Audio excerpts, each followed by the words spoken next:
Hello, Steve. Hello, Joe.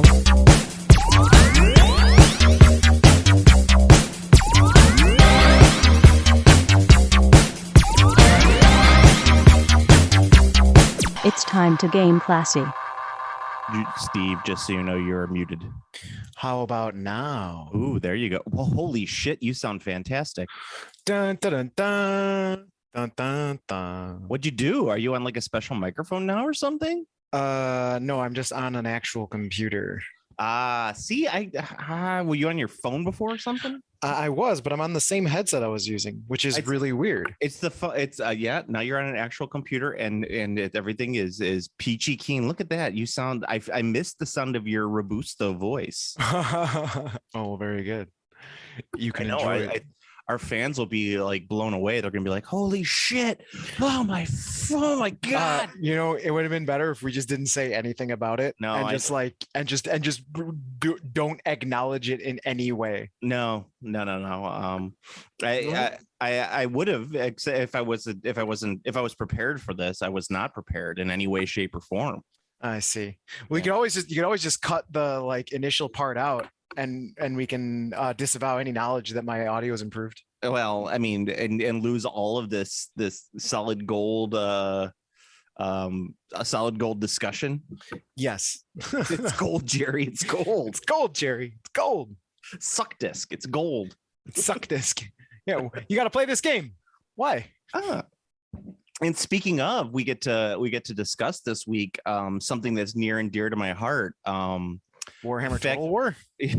The fact that Beanie Feldstein's being replaced in Funny Girl on Broadway. I don't know. You don't know any of those words that I just said. No. See, here's the thing. I know every word you just said. I just don't understand a single thing you said. It's quite all right. I have, and I think our listeners know at this point of my love of the American musical theater, and there's some juicy juicy, I don't want to say it's not gossip, but it's juicy drama going on Broadway right now, which is getting me through this week. So I see. Yes, juicy Broadway drama. No, actually it was with Suck Disc. It's we've actually have a good Star Trek series for a change. Oh, that's what. Yeah, you had mentioned that. You said you wanted to talk about that on the last cast, and I totally forgot about it, but which is good, because it gave me like the opportunity to watch like the entire season just to make sure that Star Trek Strange New Worlds was actually good.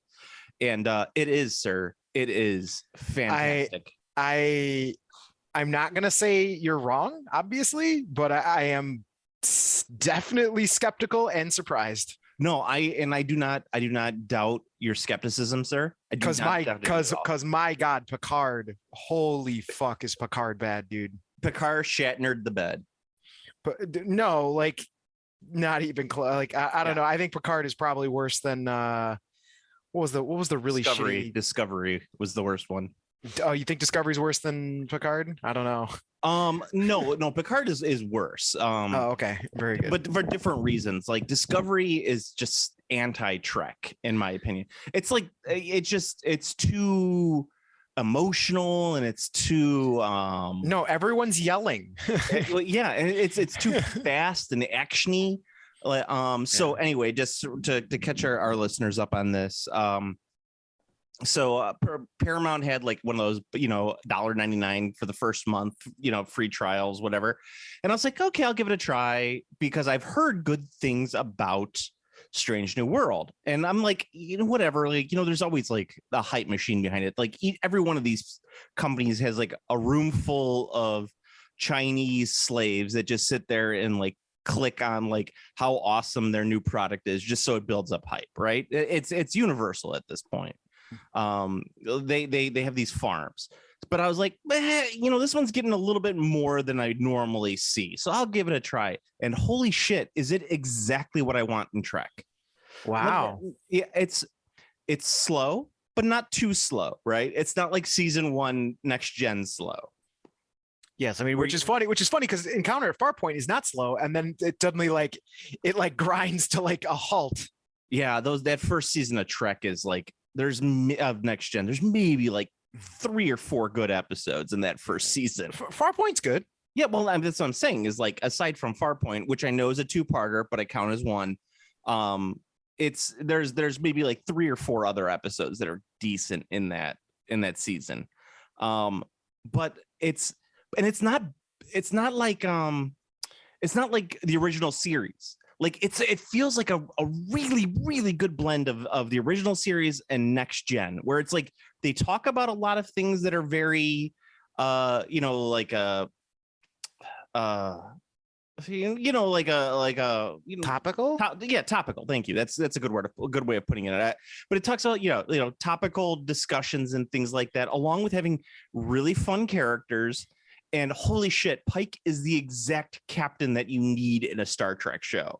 Like he's perfect when it comes to captain. And I got really worried for a second, and I actually had to like text a friend saying like, look, is Pike actually a good captain, or am I just like being like super racist and misogynist, and just the fact that there's a white guy at the helm of the Enterprise again? I'm excited about that because I got worried about it. Like I legit did. It's like, man, am I like being unknowingly racist about this or unknowingly misogynistic? Like, oh, finally a man's back in charge. we got a good white man back in the big seat. That's actually funny because even people who don't like Voyager generally think Janeway's a pretty good captain. No, they don't. Janeway's a terrible captain. No, you're the only one who thinks that Voyager is a good show, Steve. I don't. I believe you are massively misinformed on this one, good sir. Yeah, there's many people who do love the Voyager. They love Voyager because they're held hostage by their own fandom. I don't know. I don't know about that. Voyager is one of those things where it's like a third of the episodes is decent.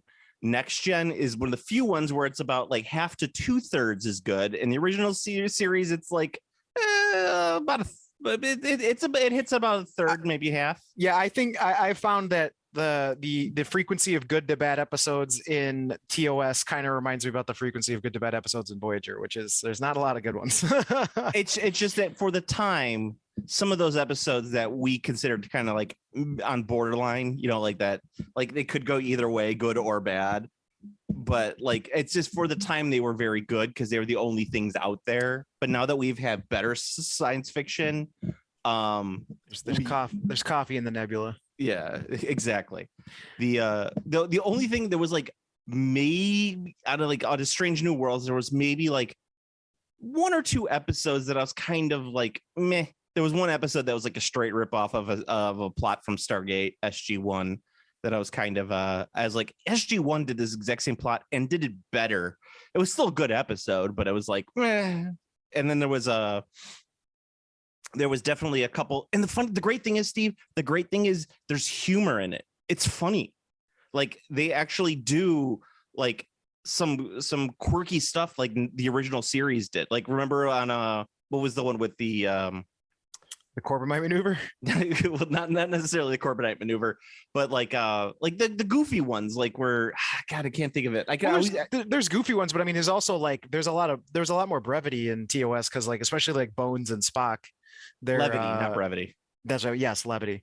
There was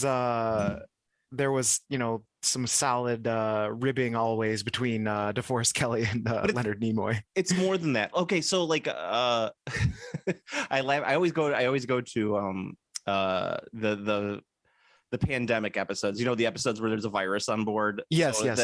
What is it? The Naked Time? Is that yes? From the the Naked Time, and then there was the Naked Now. The Naked Now. I always get them confused on which one was which. But it was like you got Sulu running around without a shirt on and everything else, and then people are like, "What's going on?" And Spock's raising his eyebrow, and they're like, "Do do do do," sort of thing. Yeah. They have that musical sting. Yeah, and that's exactly what they have in Strange New Worlds. Do they use the same sting? No, they don't use the same sting, but there's a couple episodes. My favorite thing is that I've been watching it with my wife, who's not a Star Trek fan. She's never actually watched a Star Trek series in her life.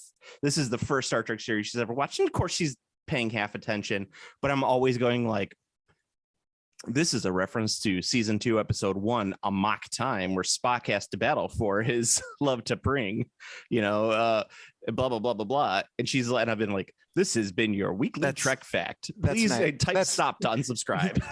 She just looks at me, she's like, that's nice, Joe. Pretty much. What I always end with, please respond with stop to this. Subscribe. So yeah, I highly recommend Strange New Worlds, and I think you will enjoy it as well. The season 2 is supposedly going to have an appearance by Kirk, James T. Kirk, because his brother is on the Enterprise in season 1 of Strange New Worlds, which is against canon, if I'm not mistaken, because his brother was on that planet where he gets killed in Operation Annihilate, the season finale of season 1. Yeah, I know the Star Trek canon's all fucked up now anyway, so it doesn't really matter. It's a little wonky there, but I still appreciate it. And the cool thing is too is they don't like overextend the member berries. There's just enough member berries for like someone like me who's a Trekkie to be like, oh, I get that reference. But it's like at the same time, there's not a ton. So like out of the original crew of the Enterprise, the only person who's on there is Spock and Uhura. Those are the only two. Right, which makes sense because they were on Pike's ship. They were on Pike's ship. And Nurse Chapel. Nurse Chapel's there as well. Yes, well, because She they were. wasn't on Pike's ship. Never mind. I forget that. Yeah. But Nurse Chapel is there from the original series. Okay. Yeah. Well, and I mean, it makes sense to have. Wait, was Nurse Chapel not on Pike's ship? No, because Nurse Chapel was played by Majel, and Majel played number 1 on Pike's ship. Okay. Yeah. So that's why I get that confused. The girl they got playing Chapel is like a poor man's Emma Stone. It's really kind of distracting because you're like, man, she looks so much like a dollar store Emma Stone, and that's not a bad thing because she's very attractive, but it's still like just enough like Emma Stone that it kind of is like, what? All right. I don't. She doesn't look and the other thing too that I really appreciate is they don't try and do like they don't try to get the person to look exactly like they look in the original series. Like Uhura doesn't look anything like Nichelle Nichols, and it's perfectly okay. Like you don't have to worry about that at all. The guy that got you don't have to cast lookalikes. Yeah, but I mean, some people think you need to. Like they were doing that with Sebastian Stan and Luke Skywalker, like how much he looks like Mark Hamill in the original series. You need to cast acolytes. So if you're looking to cast a Luke, you need that Luke to be a whiny bitch. So if he's got the whiny bitch down, then he's fine. Yeah, but that's the nice thing too, is that they're not even act-alikes. Like the girl playing Uhura does not act like Nichelle Nichols. Not that Nichelle Nichols had much to do in the original series, but she doesn't do a Nichelle Nichols impersonation. Yeah, Nichelle Nichols just said, "Captain, this person is calling." Yeah, it's like, hey, she was in charge of the Enterprise, man. When Kirk was on away missions, she was Kirk and Spock were away. She was number 1. She was in charge of the bridge. You are correct, but I mean, like now having actually seen a very significant number of TOS episodes, that show really is the Bones Spock and Kirk show. Like, it really is. There's like because even characters you might think are big, like Scotty, no, Scotty's got like 1 or 2 episodes where he says more than a couple lines. Well, there's the episode the episode he gets accused of murder. He's got a couple, and he doesn't have a lot of lines of dialogue in that episode. Mostly he's just quiet. He had a lot with Trouble with Tribbles. He had a relatively big part on because he gets into the fight on the space station with the Klingons. Yeah, he starts the fight. Right. Yeah. The because they insult he was okay with them insulting the captain, but not when they insulted the Enterprise. Exactly. It's a great scene. But yeah, the Doctor is also from the original series. It was Mbenga. He had a couple. He's the main Doctor on the show now, but he was not the main Doctor on the original series, like not the chief medical officer. Right. Okay. So he's the chief medical officer now, but not in the original series. So he like gets a demotion, maybe. I don't know. They have to explain that. The other thing I really like is that the enemies on the show, the big enemy has not been the Klingons or the Romulans, right? Well, it wouldn't be the Romulans. Yeah, Romulans it can't be the Romulans. Yeah, they don't really show up until the enemy, not enemy within, but whatever. That's a great episode though. That's the one where they're doing submarine warfare.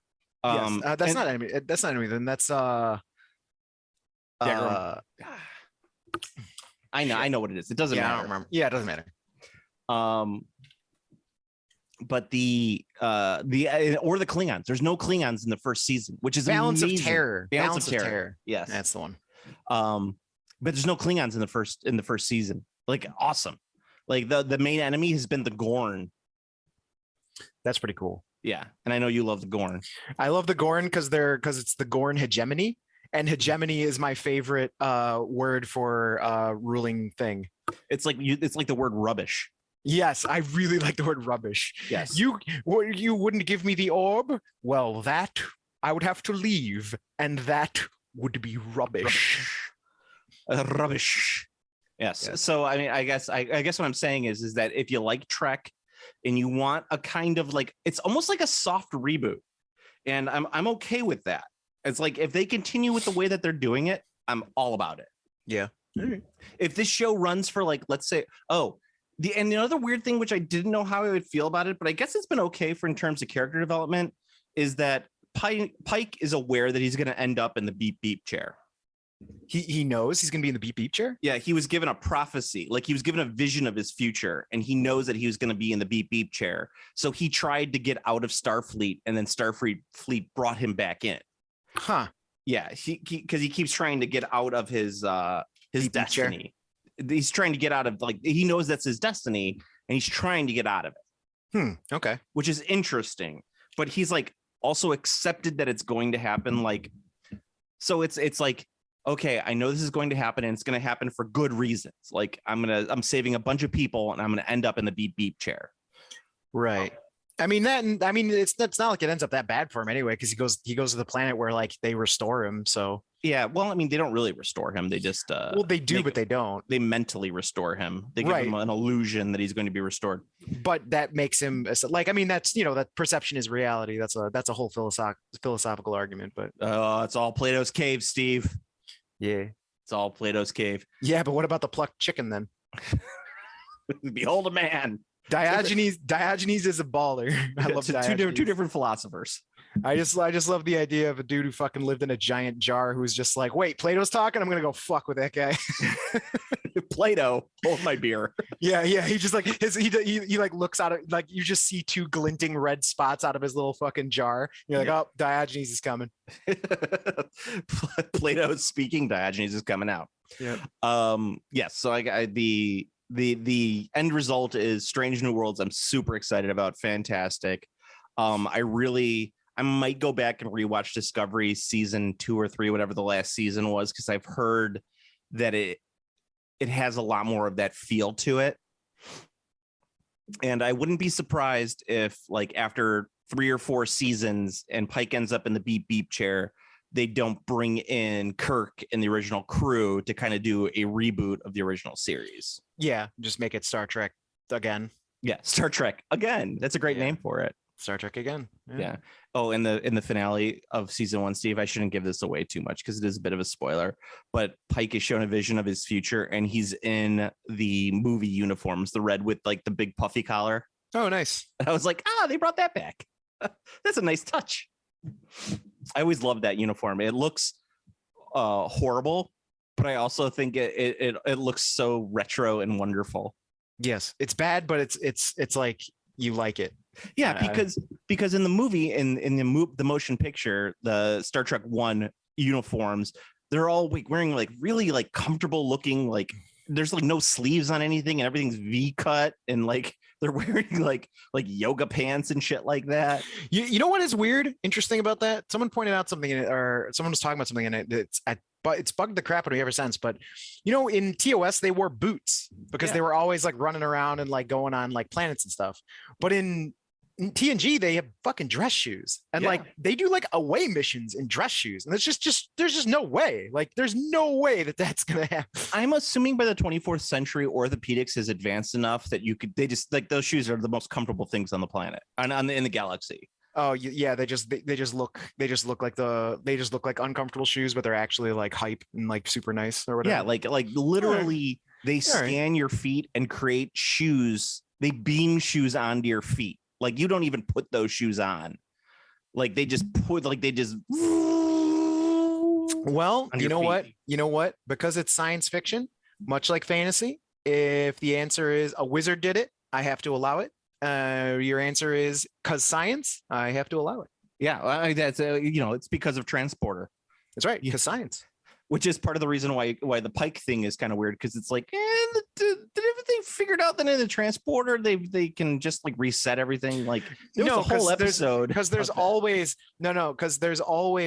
interference that they can't compensate for, because like it's like, is it plot, is it, it's like, Jordy, beam it up, like I can't, sir, there's interference. He's like, is it plot relevant? No, it's not. I can compensate. I can compensate. Yeah. Because they say it a bunch of times. Like there's a bunch of times where there's interference or like the transporter's rough and they're just like compensate. And it's like, okay, because like, you know, they're all fucking super smart experts at what they're doing. So like it's only plot relevant interference that makes them unable to use the transporters. Well, I always go to that late season next gen episode where it's like the crew gets turned into children. So like Picard gets turned into like child Picard, and I think Ro Laren also gets transported, like all and Whoopi and Guinan gets transported. Ro Laren was really cute.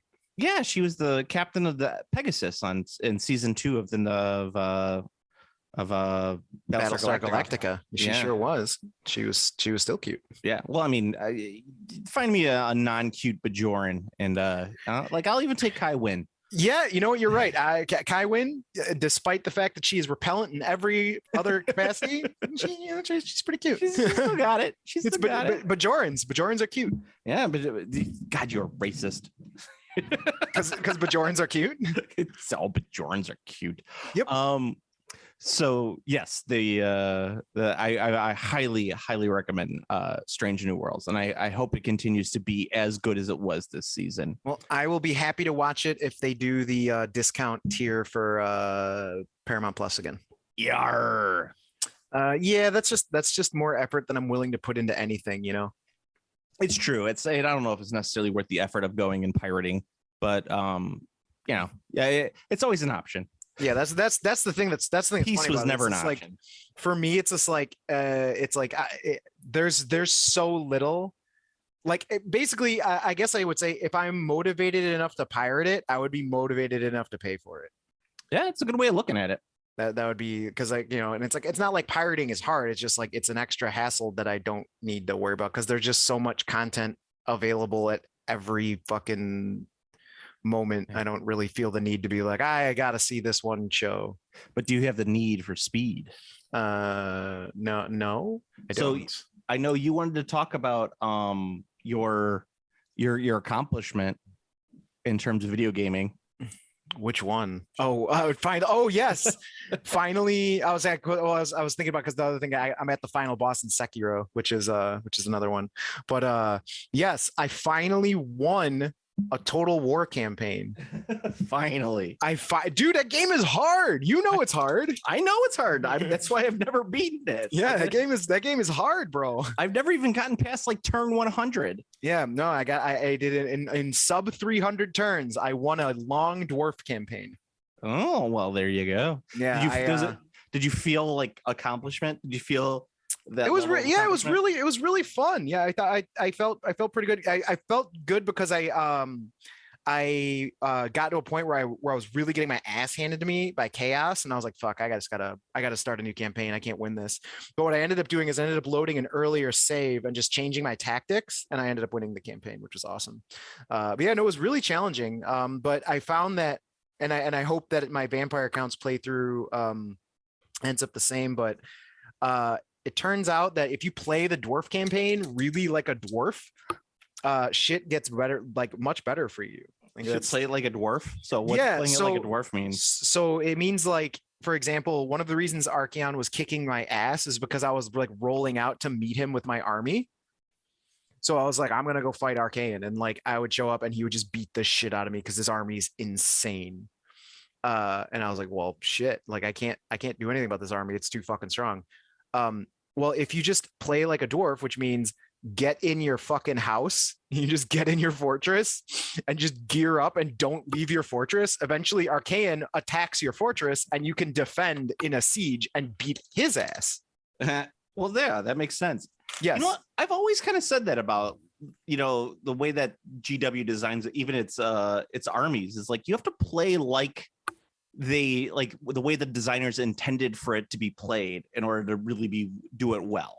Right. know? And it really was a huge difference because all the artillery just like really came to bear against when he was coming at me like in the siege situation. Like everything was just better because like he has to come to you because there's no there's no choice. Like you normally have to come to you, but like he has to come to you while he's taking fire from from everything.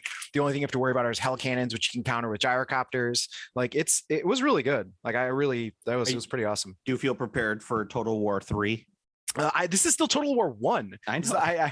So I'm not prepared for Total War 3. Or what? Not Total War 3. What's the new one that comes out? The Total War like Infinite Conquest or whatever. Oh yeah, no, it is Total War 3, but the expansion is called Immortal Empire. Ah, that's what it is. Yeah, it's got the cinematic was really cool. At the end, it had Carl Franz going like, "Summon the Elector Counts."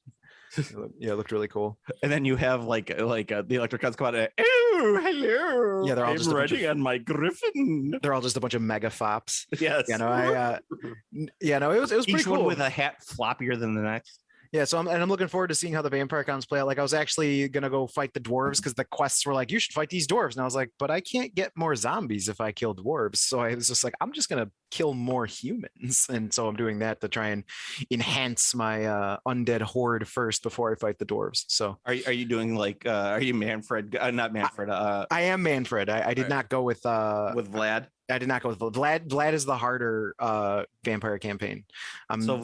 But with Vlad, you could go, hey, baby, want to kill all humans? Actually, you're 100% correct because it's not just Vlad. It is literally Vlad and Isabella. Yeah, I knew that. Yeah. Yeah. So yeah, no, I could do that, but I'm trying to go with the play these guys first versions of all the campaigns. So like I did Thorgrim, I did Grudge Bearer on his fucking mega fancy pants chair that's got the throne bearers. I did him for the dwarves and I won, which is pretty cool. Yeah, it was fun. Like I said, it was I'd never won a Total War campaign before, and I had gotten my ass handed to me in many of them. So it was sweet playing one to actually win. Well, I'm glad you feel that sense of accomplishment that EA wanted us to feel instead of getting loot boxes or whatever.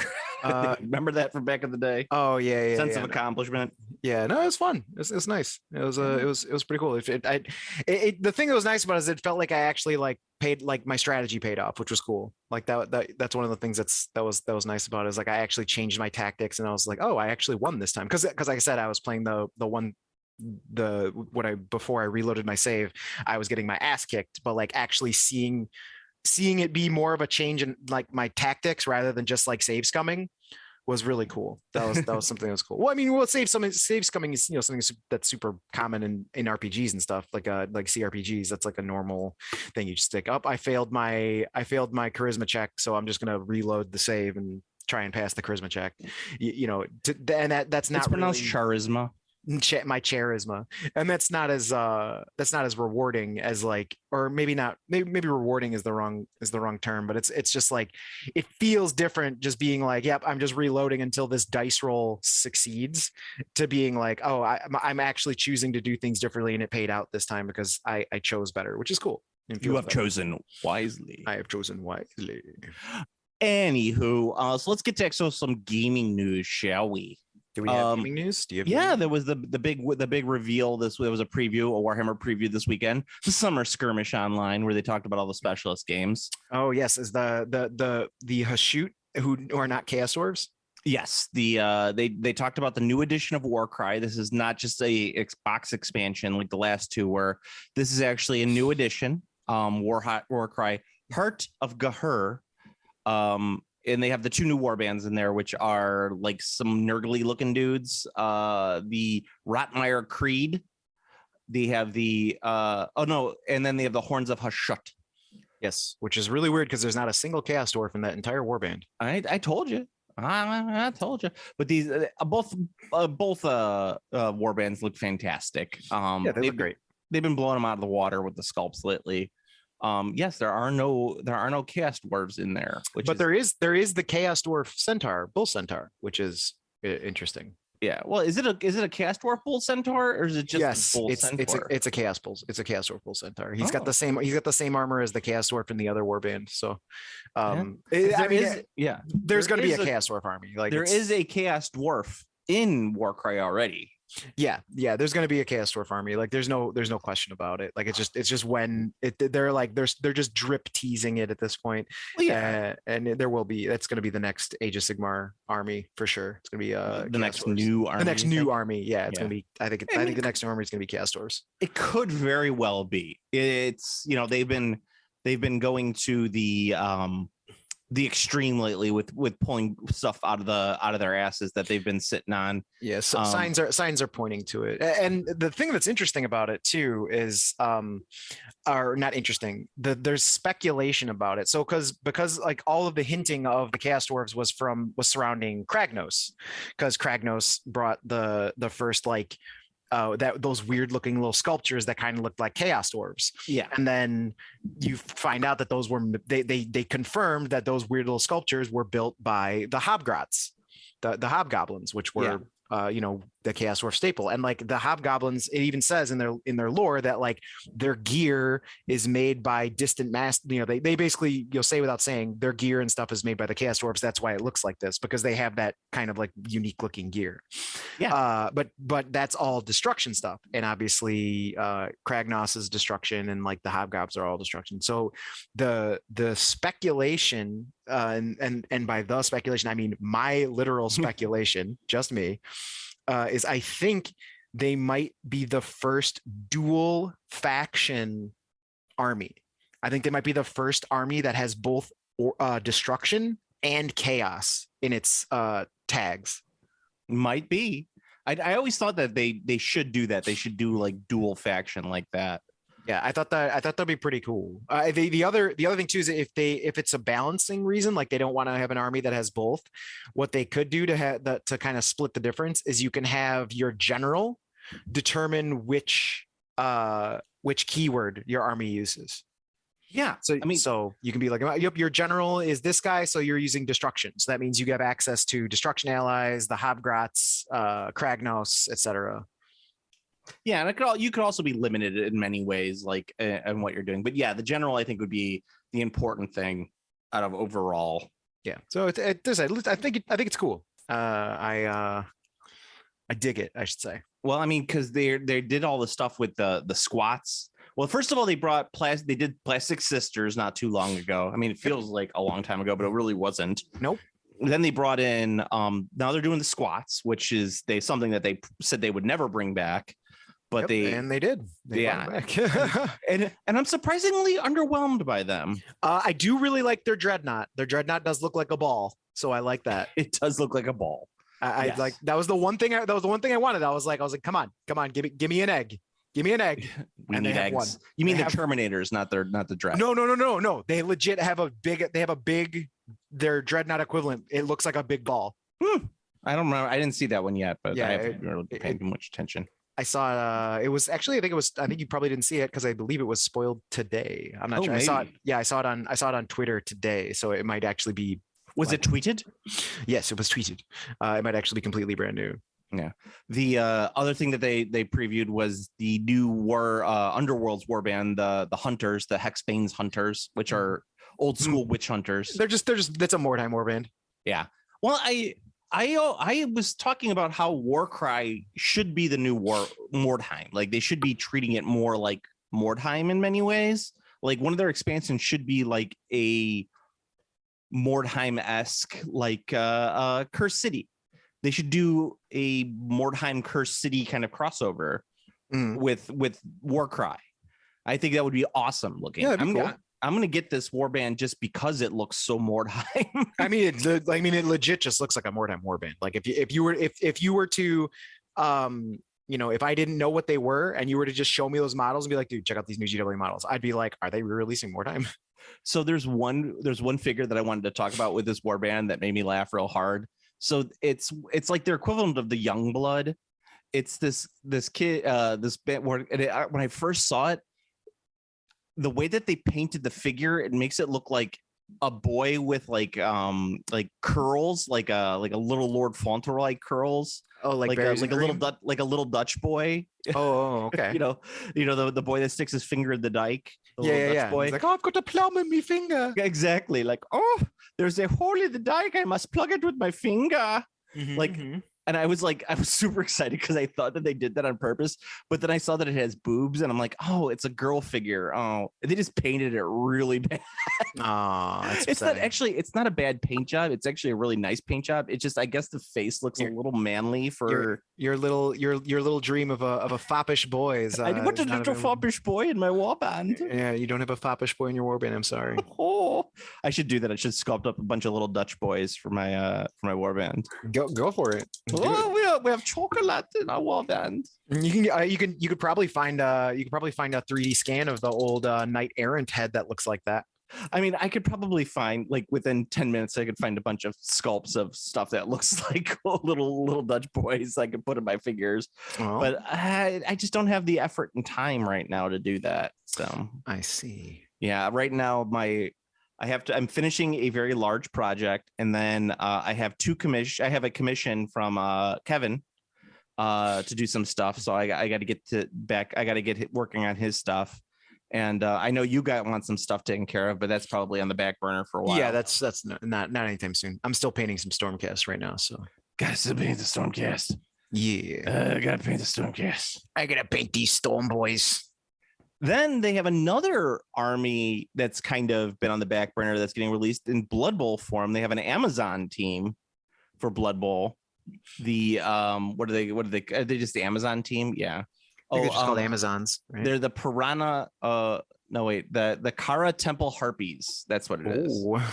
Yes, that's a very slick looking warband. I really like the paint job on it. And they have like a special character that's a snake. Oh yeah, I saw that. It looks like a Yuan Ti from D&D. Very cool. Yes, it does look like Yuan Ti.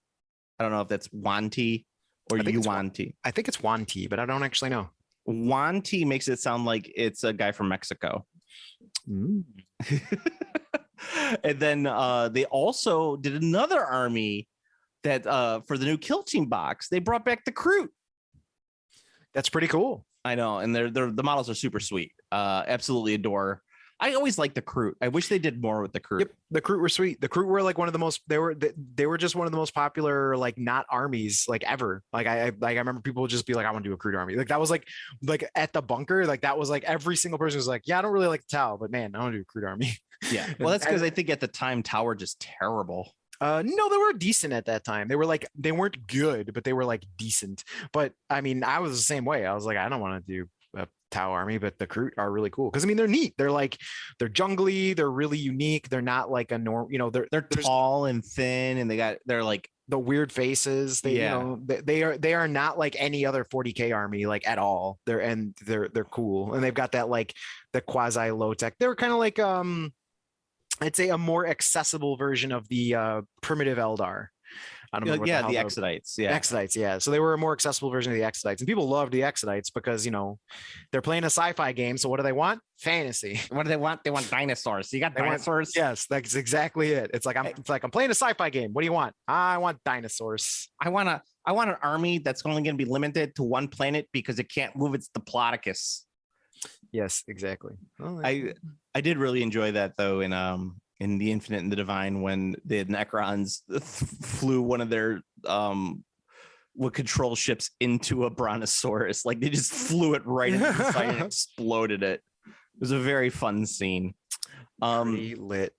And in that box set for the Kill Team, they also have a unit of like Marine breachers, but they're the Imperial Guard.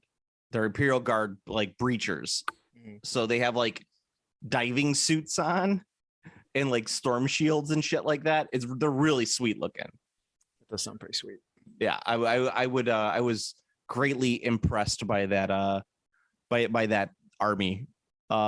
So I was like, it was a really nice presentation. I'm probably not going to buy any of it aside from the Hexbane's Hunters, and only because I'm kind of like, I want to paint them to look like they belong in my Mordheim game.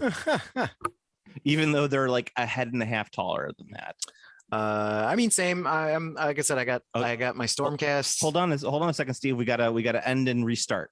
Okay. So after these messages, we'll be right back. Game Classy.